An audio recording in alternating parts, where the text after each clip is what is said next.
Hello and welcome to another DL Boxing Podcast. I am your host, Coach D, along with my co-host, neighborhood hero Ryan Rios, and Bad Chaz, where we talk about the sport you and I love, boxing. All right, guys. Well, welcome, guys. How you guys feeling? I'm doing all right. How you doing, I'm man? pretty good. I'm pretty pumped. You know, I'm pretty happy with the reaction people gave us regarding our first episode, our first podcast episode. You know, there was some good criticism, constructive criticism. What was your guys' experience regarding our first episode? Oh, what do you think, Ryan? You know what? I thought it was good, man. I enjoyed it. Yeah, it was. I just had fun, man. That was. You know what? I got a couple fans already. You know, I got a couple of buddies that want to be special guests. So, I mean, what do you guys think? Absolutely. Yeah, it was exciting, man. It came out good. Yeah. Well, that's good, man. Well, we're glad we're here with episode 2, and let's jump into it. All right, guys, so let's review the fights that happened this past weekend. On ESPN, we had the 19-year-old sensation Xander Zayas take on Elias Espadas. He looked pretty great, stopping his foe in the 5th round. What are your takes on this young prospect? You know what? I thought he had great technique. The speed, I don't think was there. But as far as his technique, I think he had great technique. I feel like he throws every punch with bad intentions. You know what I mean? Yeah. Like, he wanted to put on a show. He missed his last fight. Because I don't know what the issue was. He got sick or something. Yeah, and it was actually a Puerto Rican day. Exactly. That was the headline by Edgar Berlanga. Yeah, he was crushed. I remember seeing that interview. Yeah. So he wanted to put on a show, I thought. And so he's going in for the kill. He was in there with a tough guy. The guy could take his shots. But as the fight progressed, he was able to get the guy out of there. He let the knockout come to him. He didn't start looking for the knockout like he did in previous rounds. The knockout just eventually came, and I was super impressed. I met the kid. I met him at the Jose Ramirez and Jose Cepeda fight. Oh, wow. And this kid's big. You know, normally when I meet boxers, I feel like, you know, they're like not as big as they look on TV. They're all in shape. But this kid was big. Yeah. So I know he's going to be a title contender in multiple divisions. Wow. How did you see it, Bad Chaz? Anything that he could work on, or? You know what? I actually was really impressed with the guy. There's a lot of new fighters that are coming out, and they don't have a good jab. And I felt like, you know what? He worked everything behind the jab, whether it was his uppercut with his left hand or his left hook. He delivered it behind the jab, and that was just educated boxing, in my opinion. He did start exchanging throughout the fight, you know, and you know, he caught some punches in return. But you know what, like, you know, he's a young fighter, and you know what, it was good to see him test his chin. You know what, he has it, so I see him just having a bright future. Yeah, I agree. I think he got touched a little bit too much for my liking. But again, he's 19 years old, and it's something you can work on in the gym. The sky's the limit with this kid. He's looking really good. All right, well, moving on to the main event of that card, where we had the return of Teófimo López, who took on Pedro Campa. López is back on the winning column. He stopped him in the 7th round. Yeah. What are your guys' views on his performance? What do you think, Ryan? You know what? I felt like the first couple of rounds, he was kind of filling out Campa. I feel like Teófimo didn't go in as reckless as he did with Kambosos. I feel like he showed us more of his skills. You know what I mean? He was able to box. He was able to move around the ring. I also felt like each round he got better. Exactly. It's almost like each round he was getting rid of the ring rust, right? He moving up in weight as well to the 140-pound division. You're right. That's what I noticed because in the first round I was like, I was telling you guys, Teófimo is not looking very good, right? Well, you know, I'm always fast to judge these fighters and their performances, but because he looked like the smaller fighter to me right away off the bat, like, holy cow! If Campa is actually someone, you know, that you don't, you know, that's a good fighter, he might have his hands full, right? Yeah. But you're right. As the round started to first, second, third round, he started warming up, and it started to become more of the Teófimo López show, right? How do you see that, Bad Chaz? You know what? After watching the fight, as the fight got later in the later rounds, I felt like Teófimo kind of brought his hands down a little too soon. You know what I mean? He wasn't really protecting his head. A little bit. Doing a little bit of a tease, kind of a little bit of arrogance, and I just didn't like to see that. You know, I kind of expected him to be a little more sportsmanship and professional, but. You didn't like the thrust. Yeah, and then I kind of found out last minute too that he only had like a couple weeks in of sparring too, and I thought, you know what, that might have been a bad thing on his part. I don't know if that was part of their strategy, like it would have worked in their favor, but you know what? He got the victory, and he's going to be back in there. So we'll find out what else he has in store for the next person that steps in the ring. You know what? You mentioned the 2 weeks of sparring. I do not get that. Yeah. How do you go 2 weeks of sparring when you haven't fought in how many months? I don't know. It was quite a long. That's ridiculous. And you lost. Yeah. So how do you go 2 months? And I don't believe it. I think that's just another tactic that they had to throw off their opponent, because there's no way you can go 2 weeks of sparring. 2 weeks of sparring, yeah, because you want to condition your body to blows and stuff, and who knows, if you really only spar twice, you get hit with a shot that you don't see coming. It's gonna hurt you. Yeah, right. Your body. He looked a lot more polished than 2 weeks of sparring. Yeah. Because he got better every round. He was able to figure out his opponent. I felt like he kind of wanted to put on a show, but at the same time, he actually had a game plan. He stuck with it. Yeah. I felt he like had to chop him. He had to chop him. Yeah, I felt like he's just so athletic, man. It's just crazy. So he just goes back to just being athletic. He was able to. He's young. He's obviously younger than the guy, so he was able to move, dodge, just get out of the way of harm. But at the same time, like, that guy 140. Like I said, like in the last podcast, that's no joke. That guy took his power. He's not going to be able to go in 140 and knock these guys out. Yeah, There's he's going no to have way. to work at it, like chip away, like I said. Chip away, exactly. Yeah, he's going to have to do that with the 140, and he can. He proved it. Although, just like we mentioned last week, both of those fights, they were kind of stopped early, man. You know what I'm saying? Like, it's like, oh my God, again, it's happening again. Yeah, but I would have wished, the referees, let them finish the job, but I don't know. Maybe is it a Top Rank thing? Yeah, who knows? What's going on? Who knows? Let's give him the TKO, right? So but I think he was taking a lot of punishment. I think it's an A fighter. There's levels to this game. You guys all know that, and it wasn't going in his side. That guy wasn't really showing much the last couple of rounds. It was just Teófimo just dominating. Yeah, and then the commentators, man, it's like they're almost painting the pictures like you were seeing a prime Roy Jones in there. But they go overboard a little bit. But he looked good at the end. He showed his confidence, his athleticism, like you said, and got the job done. At least to the liking of the referee, where he had to step in and stop the fight. But I mean, do you guys see like Campa like coming back and winning? I mean, honestly, like, what did you guys see?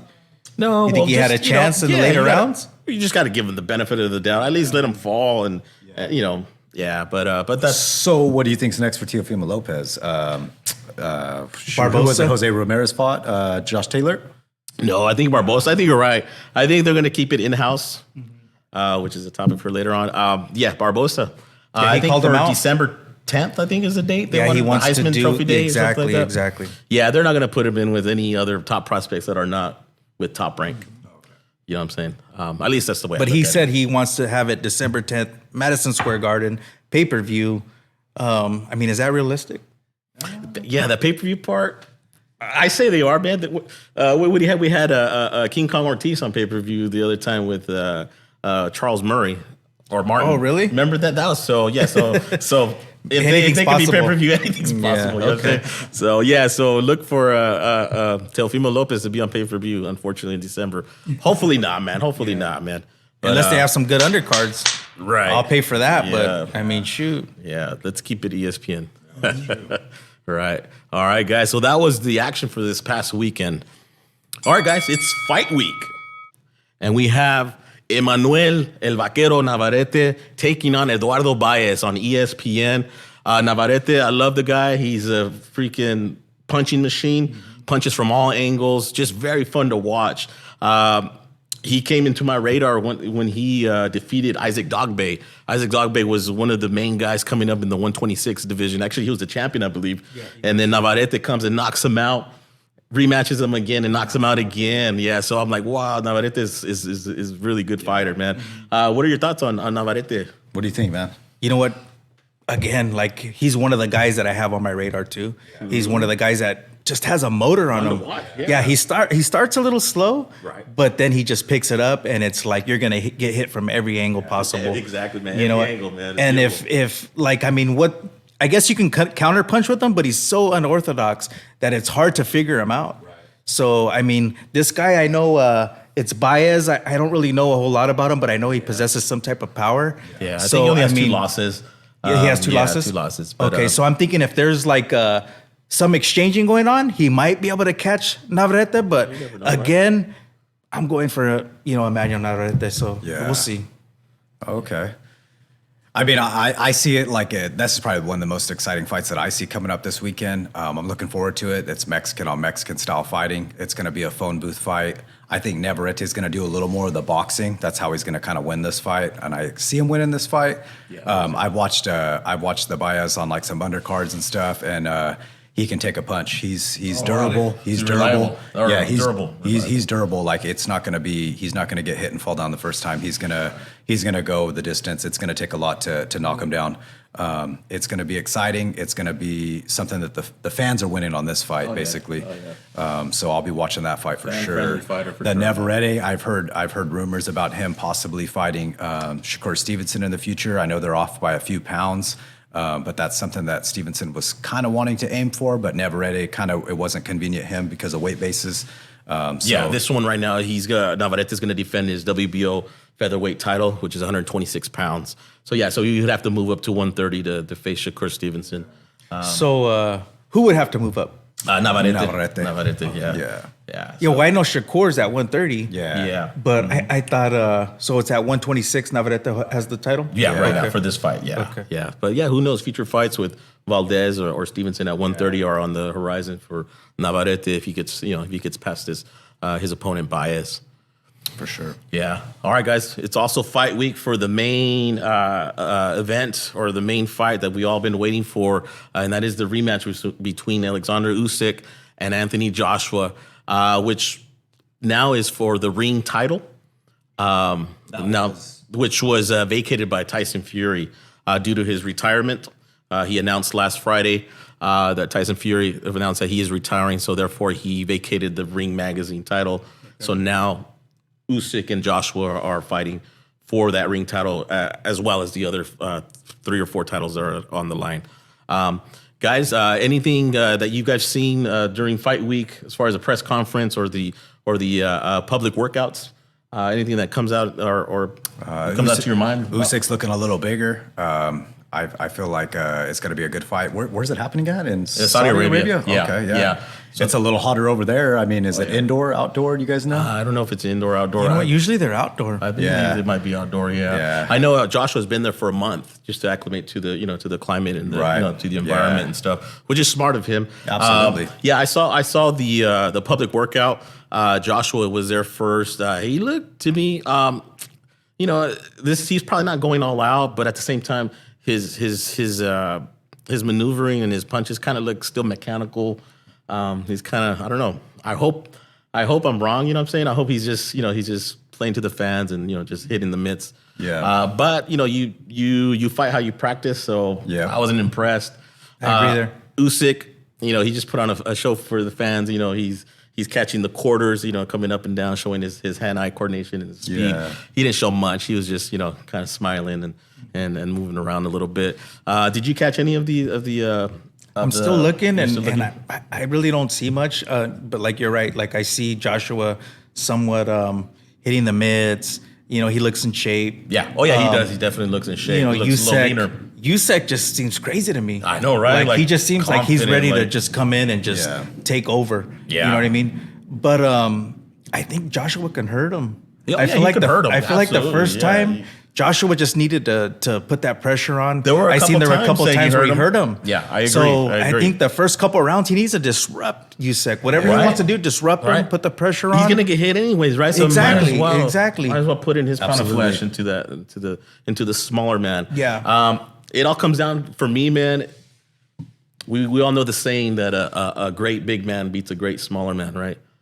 If Joshua wins, guys, then that means he's a great fighter. That's the only way he's going to win, if he's a great fighter. And we will find out Saturday night if Joshua is a great fighter, become 3-time heavyweight champion, because Usyk is no joke. He's the real deal. He's a big guy. He's 6'3", man. Yeah. Because we say he's smaller, just because Joshua's 6'6". But even in the weigh-ins, he looked a lot smaller compared to Joshua. Yeah, but he's a big 6'3". He's a big dude. That's a big dude, man. Back in the 70s, that was huge. That was a big heavyweight. You know what I'm saying? Yeah. And plus, he had the speed and the footwork, and it's crazy, man. So Joshua, be a great fighter. You will win, man. I mean, that's the only way I see it, and I can't wait to watch this fight. Yeah, me too, man. That's gonna be a good one. It's gonna be a great one, man. All right. All right, guys, it's time to talk about what is killing boxing. Today's topic is that in the sport of boxing, we are not getting the best fighting the best. Unfortunately, due to various promotional networks, fighters belonging to this promotional company, or they only fight with this network.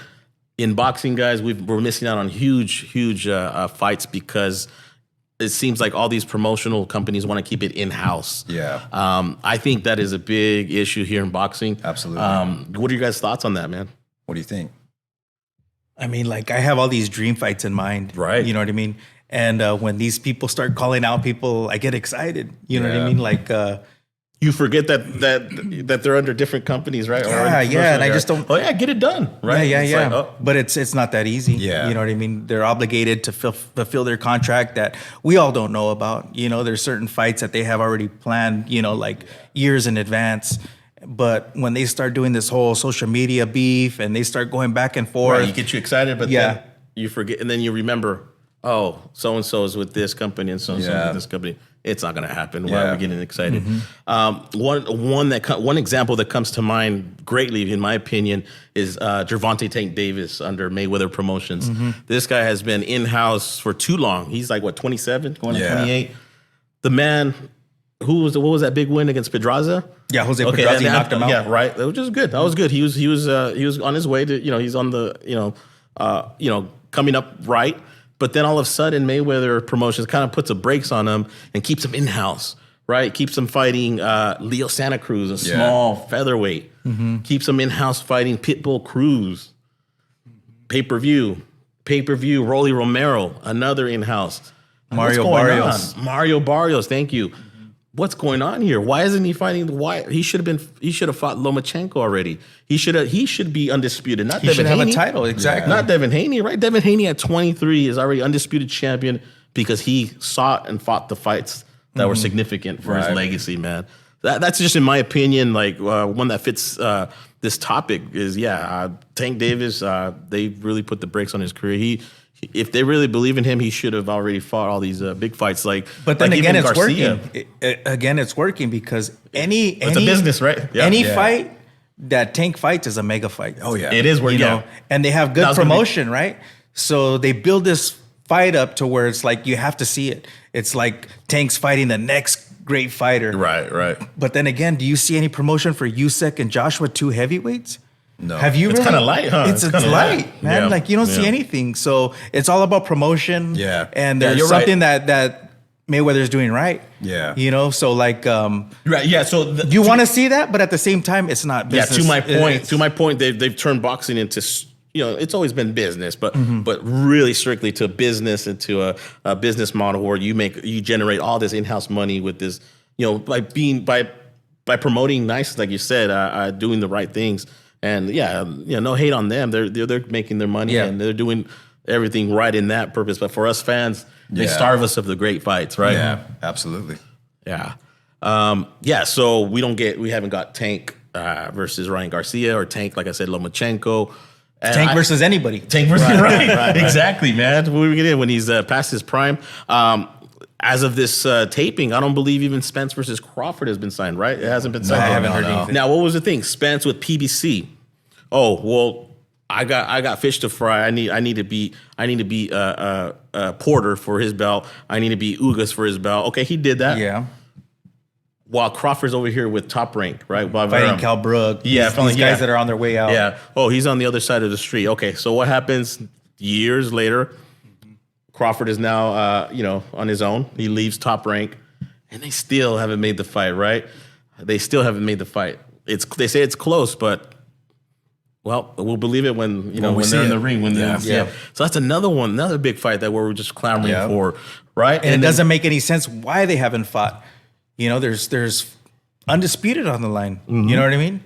So why wouldn't you go after Undisputed? I mean, both of them want it. I just feel like the networks are holding them back. Yeah, absolutely. I mean, you got risk versus reward, and each promotional company is looking at it that way. Like, hey, is it worth us taking that risk, or we can keep it in house? Right. There goes their money count. Right. So it's like, hey, why are we gonna put on a fight that's not gonna generate enough money when we can put on a fight that's gonna be a fighter that's in house versus another fighter that's in house, and then when they lose that title, it's still gonna be in our house. Versus, hey, if we exchange this fight with another fighter and we might lose that title, we're going to lose everything. Like they're doing an analysis on it. Us as casual fans, we don't see it that way, but that's it comes down to politics and money wise. That's kind of what they're probably sitting back and analyzing before they make that final decision, before they give the fans what they want to see. Because they're looking at it as a risk versus reward. Right, exactly. And going back to, like you say, like when these fighters go back and forth on social media, they get us excited, but then we know we're like, it's just not a pipe dream. Right, exactly, man. Unfortunately, this is something that needs to at least chill out a little bit in the sport, right? But give us some good fights. I think Earl Spence is a younger fighter. Terrence Budd, he's just getting older and he's kind of a little more over the hill, but he looks sharp. Mm-hmm. He looks good. He can go both ways. He's I hope it happens sooner than later. You know what I mean? Like this is something that he should be pushing for. And they and they do happen, but it's just a matter that they happen too late, like Mayweather, Pacquiao, right? Exactly. 5-6 years later, too late. It's gonna happen. It's gonna happen, and then when it does, it's really late. And they still cash in, right? So it works for them, But as far as us seeing them, in their relatively primes, we're being starved of these great fights because of these promotional networks and just keeping everything in house. So I believe, guys, that this is killing boxing. This is something that hopefully somehow, I don't know, they see the light and they put their guy in there with the best and prove that they are indeed what they say they are. Heck yeah. Mm-hmm. Yeah, absolutely. All right, guys. Well, that concludes our podcast. I want to say a shout out, a thank you to all who are tuning in to view our podcast. Shout out to our audio guy, Rob. Thank you, Rob. Rob. Thanks, Rob, for making us sound good. I am Coach D, neighborhood hero Ryan Rios. Bad Chaz, we're out.